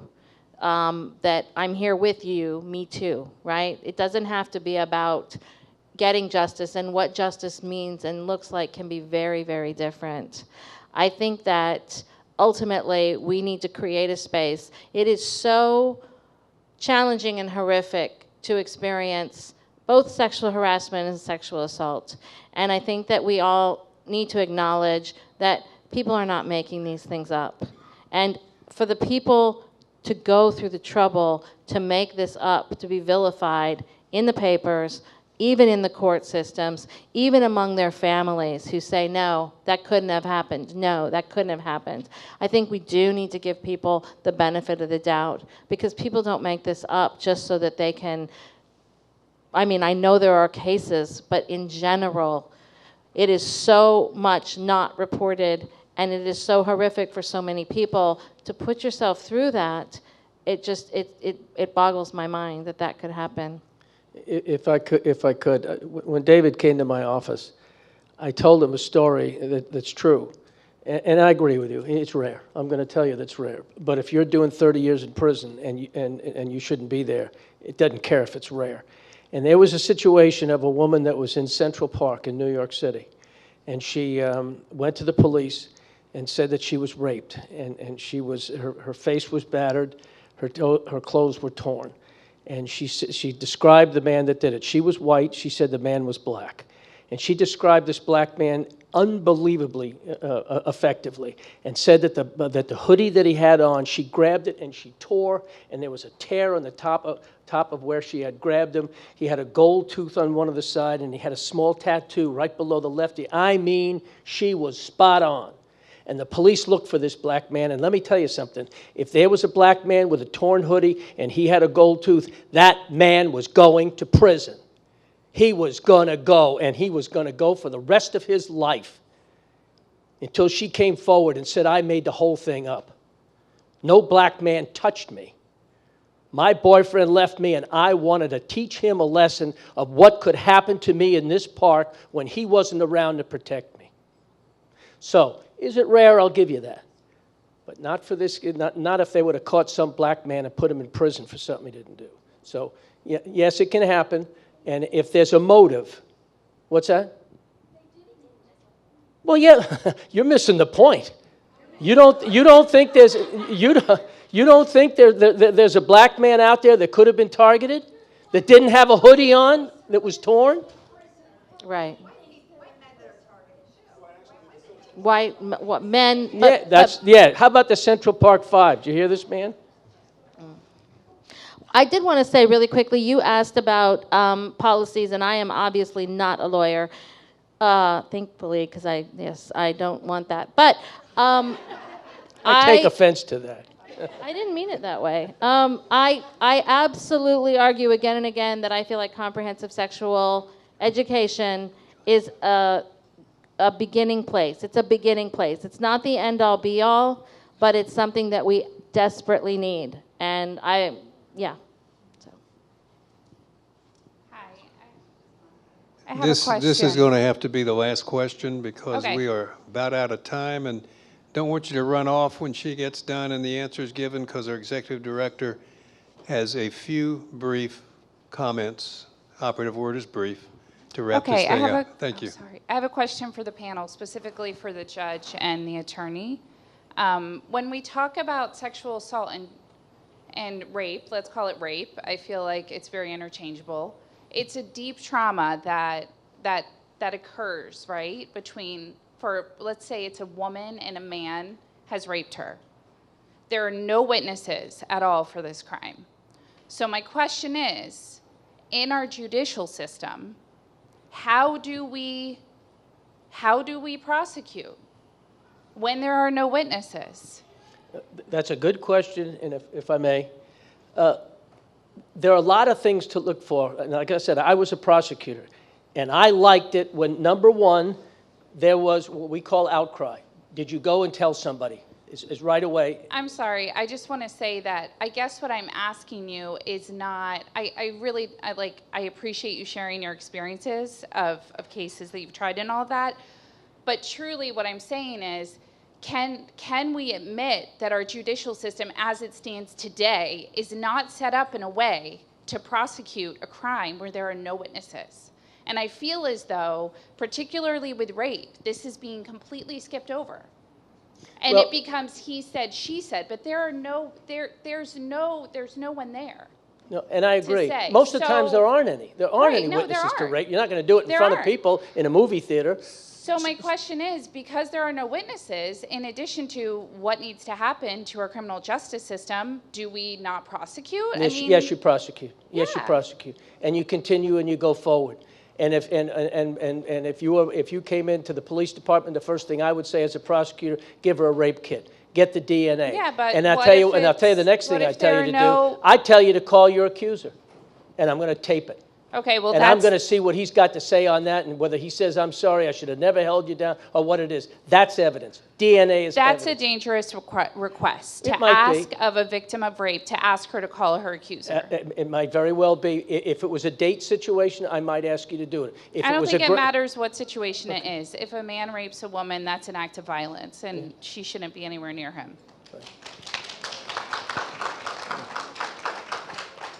I think what you're overlooking is if she comes forward, she wants this case prosecuted. And if there are no witnesses, you have to go to secondary proof, which would be the DNA, which might be a confession, something along that line. Right, which is why I was asking for criminal justice reform, to account for this margin of huge error in all of these cases where there was a transgression and there's no evidence. I'm not sure how you would reform.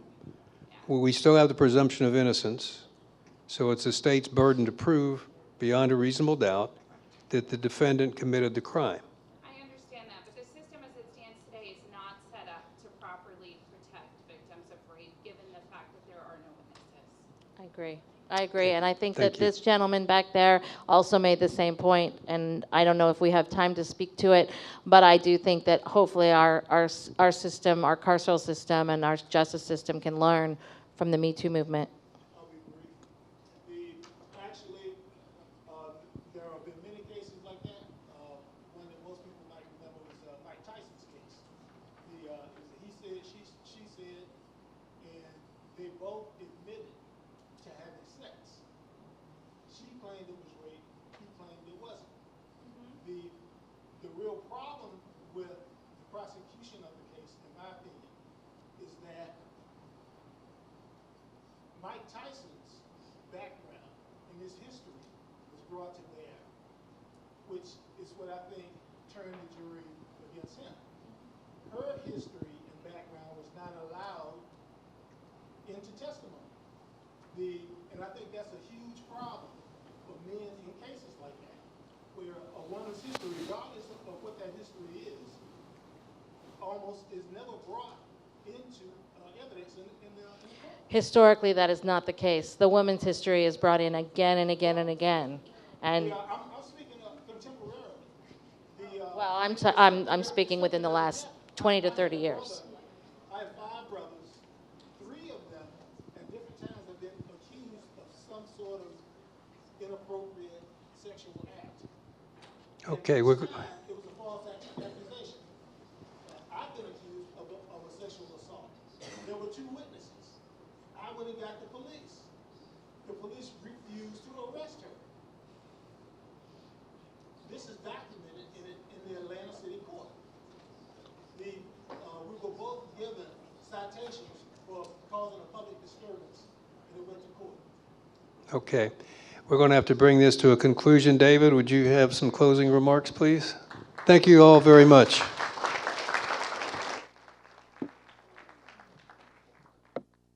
I would like to add my thanks to Judge Greer for his superb job of moderating. Thank you. Well, we didn't resolve the problem, not that we expected to, but I think we did shed some light on it. And Dr. Liebert, thank you for the very sensitive way you summed up what we did do tonight. We explored the complexity of the problem, and we showed that we could talk about it in a civil way and hopefully understand each perspective a little bit better. So thank you again, all of you. And if I may just call your attention to one more program we have this semester, this season. On April 5th and 6th, we're having a 2-day conference in this room on climate change and sea level rise. A whole different problem than we talked about tonight, but one that also has a great deal of importance.